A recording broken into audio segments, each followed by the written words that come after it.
வணக்கம் children. நாம இன்னைக்கு அல்ஜீப்ரால எக்ஸசைஸ் 3.15 பேஸ்ட் எக்ஸாம்பிள் ப்ராப்ளம்ஸ் அதாவது direct variation and inverse variation கிராஃப்ல எப்படி வரையறதுங்கறத எக்ஸாம்பிள் சம்ஸ் பார்க்க போறோம். First example 3.47. Varshika drew 6 circles with different sizes. Draw a graph for the relationship between the diameter and circumference of each circle as shown in the table and use to find the circumference of a circle when its diameter is 6 cm. அதாவது வர்ஷிகா வெவ்வேறு அளவுகளில் 6 வட்டங்கள் வரைந்தாள். ஒவ்வொரு வட்டத்தின் விட்டத்திற்கும் சுற்றளவுக்குமான ஒரு வரைபடம் கொடுக்கப்பட்ட அட்டவணையை வைத்து வரையவும். அதனை பயன்படுத்தி விட்டமானது 6 சென்டிமீட்டர் எனில் வட்டத்தின் சுற்றளவை காண்க. நமக்கு நல்லா தெரியும், ஒரு சர்க்கிள் வரைகிறோம் அப்படின்னா இப்போ 1 சென்டிமீட்டர்ல ஒரு சர்க்கிள் வரைகிறோம், அதுக்கு ஓரளவுக்கு ஏரியா இருக்குன்னு வச்சுக்கோங்க. 2 சென்டிமீட்டர்ல ஒரு சர்க்கிள் வரைகிறோம்னு வச்சுக்கோங்க.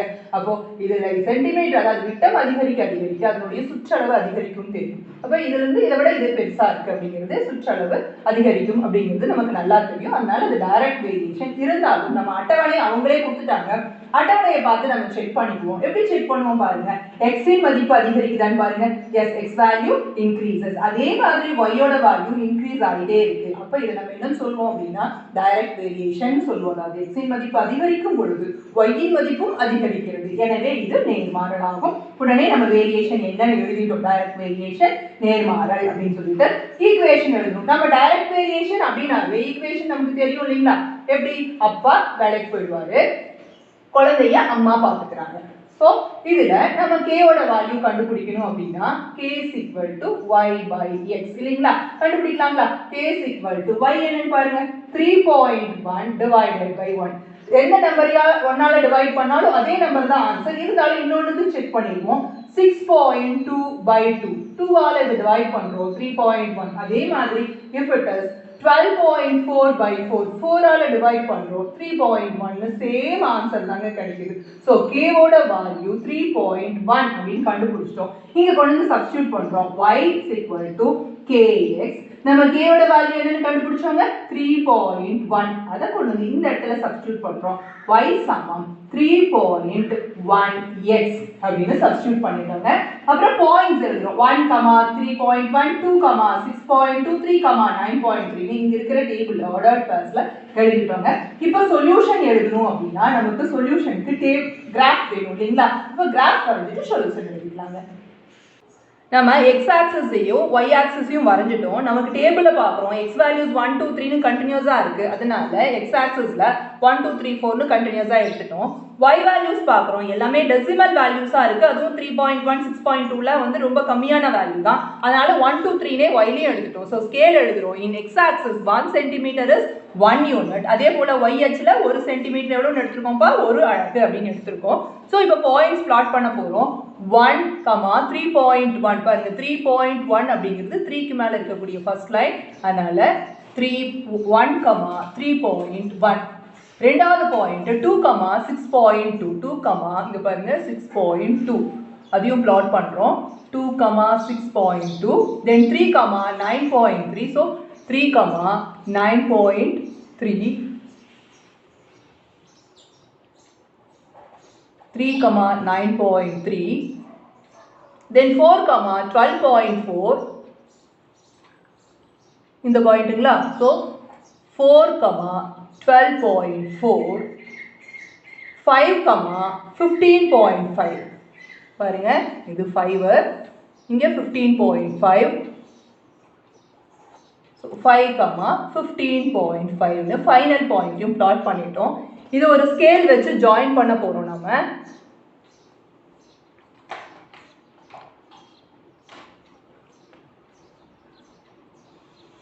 கரெக்டா ஸ்ட்ரெயிட் லைனா வருது.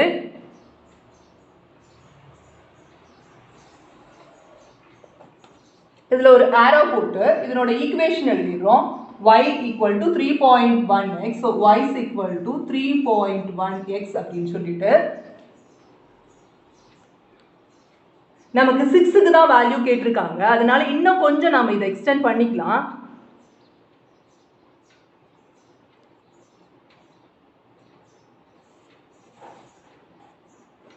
பாருங்க, அடுத்து நம்ம கேட்டிருக்கிற क्वेश्चनக்கு போலாம். நம்ம क्वेश्चन என்னன்னா 6 cm விட்டம் இருந்தால் அதனுடைய சுற்றளவு எவ்வளோன்னு கேட்டிருக்காங்க. தான் இந்த இடத்துல கோயின்சைட் ஆகி போகுது. ஸோ நம்ம அது வரைக்கும் கோடு போட போகிறோம். பாருங்கள், 6ல இருந்து ஸ்ட்ரெயிட் லைன் வரைகிறோம்.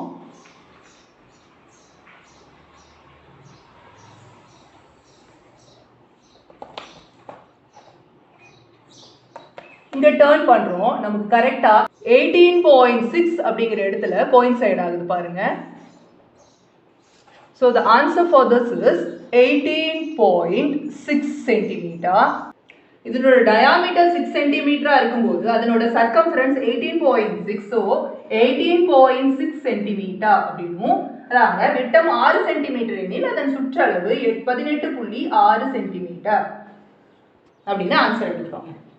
Example 3.48. A bus is traveling at a uniform speed of 50 km per hour. Draw the time graph and hence find the constant of variation. How far will it travel in 1.5 hours?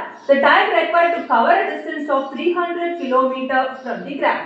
ஒரு பேருந்து மணிக்கு 50 km by மணி என்ற சீரான வேகத்தில் பயணிக்கிறது. இதன் தொடர்புக்கான தூரம், நேரம் வரைபடம் வரைந்து பின்வருவனவற்றை காண்க. ஃபர்ஸ்ட் கேள்வி விகித மாறிலியை காண்க. இரண்டாவது கேள்வி 1.5 மணி நேரத்தில் பயணிக்கும் நேரம் எவ்வளவு, தூரம் எவ்வளவு. மூன்றாவது கேள்வி 300 கிலோமீட்டர் பயணிக்க எவ்வளவு நேரம் ஆகும். அவங்க என்ன சொல்லியிருக்காங்கன்னா, இந்த தூரத்துக்கும் டிஸ்டன்ஸுக்கும் டைமுக்கும் ஆன கிராஃப் வரைய சொல்லியிருக்காங்க. அதனால டைமை ஃபர்ஸ்ட் எக்ஸ்னு வச்சுக்கிறோம். டைம் டேக்கன், இந்த பயண நேரம் இருக்கு இல்லைங்களா, அதை எக்ஸ்னு வச்சுக்கலாம். அதே போல பயண தூரம் டிஸ்டன்ஸ் டிராவல்ல நம்ம ஒய்னு வச்சுக்கிறோம். இதுல நம்ம புக்ல என்ன கொடுத்துருக்காங்கன்னா டைம் டேக்கன் மினிட்ஸ்ல கொடுத்துருக்காங்க.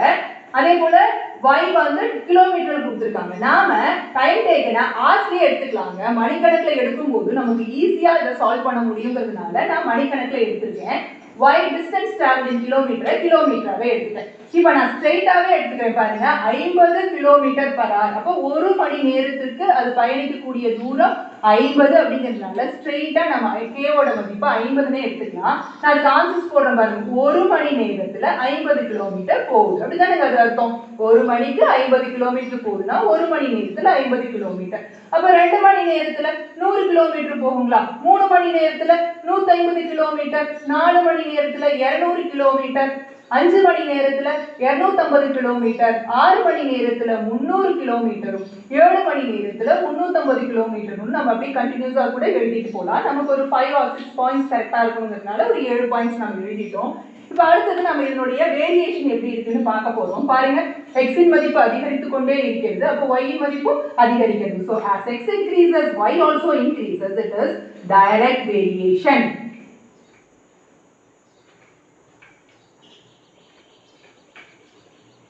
நேர்மாறல்னு கண்டுபிடிச்சிட்டோம். உடனே அதனுடைய ஈக்குவேஷன் கண்டுபிடிக்கணும். சமன்பாடு கண்டுபிடிக்கணும்னு நான் உங்களுக்கு சொல்லியிருக்கேன். நானு அப்பா வேலைக்கு போயிட்டாரு, நேர்மாறல் அப்படின்னாவே அப்பா வேலைக்கு போயிட்டாரு, குழந்தைய அம்மா பாத்துக்கிறாங்க.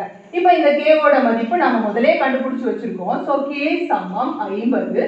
இதை கொண்டு வந்து இங்க பிரதியிட்டா போதும். ஸோ y சமம் kx. கேயோட மதிப்பு என்னன்னு கண்டுபிடிச்சோங்க 50. ஸோ இங்க பிரதியிட போதும். y சமம் 50x. அடுத்தது புள்ளிகள் இங்க பார்த்து எழுதிக்கலாங்க. 1, 50, 2, 100, 3, 150, 4, 200, 5, 250, 6, 300 and 7, 350 எல்லா பாயிண்ட்ஸையும் ஆர்டர் ஃபார்ம்ல எழுதியாச்சுங்க. சொல்யூஷன் நாம கிராஃப் வரைஞ்சிட்டு எழுதிக்கலாம். கிராஃபில் நம்ம எக்ஸ் ஆக்சிஸில் நம்ம 1, 2, 3ன்னு கண்டினியூஸாக ஹார்ஸில் எடுத்திருக்கோம். அதனால 1, 2, 3ன்னு எடுத்துட்டோம். அதே போல் ஒய் ஆக்சிஸில் கிலோமீட்டர்ஸில் கொடுத்துருக்காங்க. நமக்கு 50, 100, 150ன்னு கண்டினியூஸாக கரெக்டாக வருது. அதனால அதையும் அப்படி எடுத்துட்டோம். ஸோ நம்ம இப்போ ஸ்கேல் எழுதும்போது in x axis 1 centimetres equal to 1 ஹவர்னு எழுதுகிறோம். அதே போல் ஒய்ஹெச்சில் நம்ம எடுத்துக்கொண்ட 1 சென்டிமீட்டர் எவ்வளோன்னு பாருங்கள், 50 கிலோமீட்டர். ஸோ 50 கிலோமீட்டர்ஸ்னு எடுத்துட்டோம்.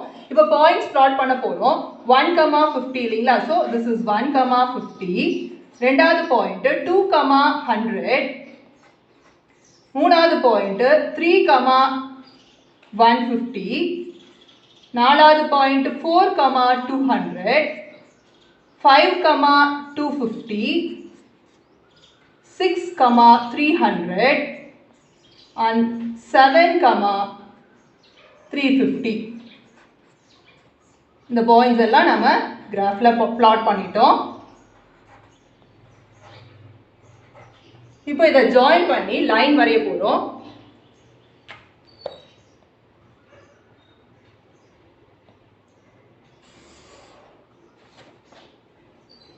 இப்போ இதனோட ஈக்குவேஷன் எழுதணும் இல்லைங்களா? y is equal to 50k 50x y is equal to 50x போட்டோம். இப்போ சொல்யூஷன் கண்டுபிடிக்கணும். நமக்கு கேட்டிருக்கிற क्वेश्चंस பாருங்க. ஃபர்ஸ்ட் क्वेश्चन விகித சம மாறிலி, அது நம்ம ஆல்ரெடி கண்டுபிடிச்சிட்டோம். ks 50 அப்படினுட்டு 1.5 மணி நேரத்தில் பயணித்த தூரம் எவ்வளவுன்னு கேட்டிருக்காங்க. இதுதான் மணி நேர கணக்கு. சோ 1.5 மணி நேரம்ங்கிறது இந்த இடத்துல. அப்போ நம்ம இங்க இருந்து லைன் போடுறோம் பாருங்க.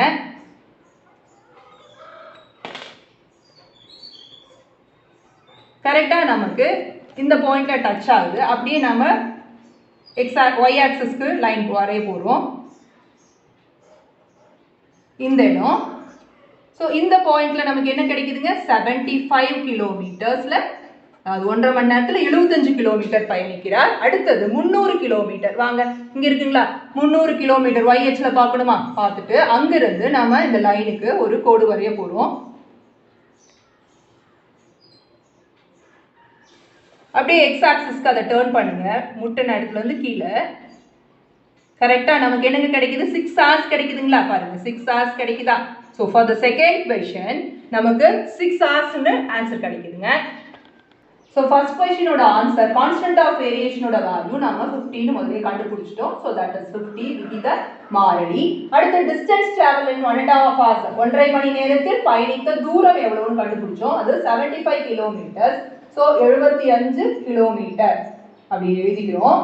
அண்ட் கடைசி क्वेश्चन என்ன அப்படினா time taken to travel 300 kilometre 300 kilometre பயணிக்க எடுத்துக்கொண்ட நேரம். பாருங்க 300 கிலோமீட்டர்ல நம்ம பார்த்தோம். நமக்கு 6 hours கிடைச்சது. சோ 6 hours அப்படினு ஆன்சர் எழுதிக்கிறோங்க. 6 மணி